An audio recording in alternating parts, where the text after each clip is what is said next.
നമ്മൾ ലോട്ടറി എടുത്തിട്ട് ഈ ഒരു 21 ഡേയ്സ് ഒന്ന് മാനിഫെസ്റ്റ് ചെയ്ത് നോക്കൂ.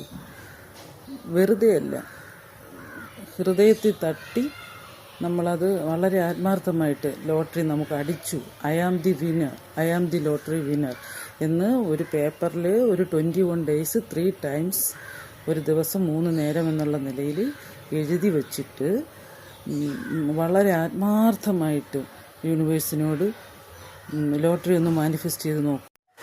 നിങ്ങൾക്ക് കിട്ടിയ ലോട്ടറി പൈസ നിങ്ങൾ ഏത് തരത്തിൽ ഉപയോഗിക്കുന്നു എന്ന് നിങ്ങൾക്ക് വ്യക്തമായ രീതിയിൽ മനസ്സിൽ തട്ടി യൂണിവേഴ്സിനോട് പറയുക. എന്നിട്ട് നിങ്ങൾക്കാരെങ്കിലും സഹായിക്കാൻ മനസ്സുണ്ടോ അത് യൂണിവേഴ്സിനോട് പറയുക. എന്നിട്ട് അതുകൊണ്ട് എന്താണ് ചെയ്യാൻ പോകുന്നതെന്ന് വളരെ വ്യക്തമായിട്ട് യൂണിവേഴ്സിനോടൊരു അതായത് നമ്മുടെ ആ വൈബ്രേഷൻ യൂണിവേഴ്സിൻ്റെ എനർജിയുമായിട്ട് മാച്ച് ചെയ്യുന്ന രീതിയിൽ വളരെ പവർഫുള്ളായിട്ട് നമ്മൾ മാനിഫെസ്റ്റ് ചെയ്യുകയാണെങ്കിൽ തീർച്ചയായിട്ടും ആദ്യത്തെ പ്രാവശ്യം ഒന്ന് ലെവലായി വരട്ടെ. പിന്നെ എന്തായാലും സ്ഥിരമായി ലോട്ടറി എടുക്കുന്നവരാണെങ്കിൽ ഈ മാനിഫെസ്റ്റേഷനും കൂടി അതിൻ്റെ കൂട്ടത്തിൽ കൊണ്ടുപോകൂ. ഒന്ന് നോക്കൂ, 21 ഡേയ്സ്. ഇപ്പം ഇനിയിപ്പോൾ പൂജാ ബമ്പറാണ് അടുത്ത് നിൽക്കുന്നത്. പക്ഷേ പൂജാ ബമ്പറിന് ഇനി 21 ഡേയ്സ് ഒന്നും ഇല്ലല്ലോ. 2 ദിവസത്തിനകം അതിൻ്റെ ഞെറുക്കെടുപ്പുണ്ടാവും.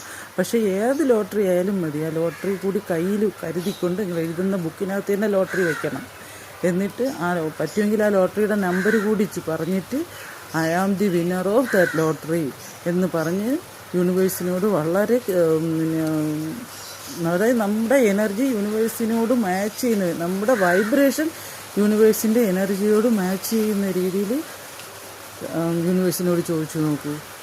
ഞാൻ ഈ പറഞ്ഞ ഒരു ടെക്നിക്ക് വെച്ച് ലോട്ടറി കിട്ടുകയാണെങ്കിൽ തീർച്ചയായും കമൻറ്റ് ചെയ്യണേ.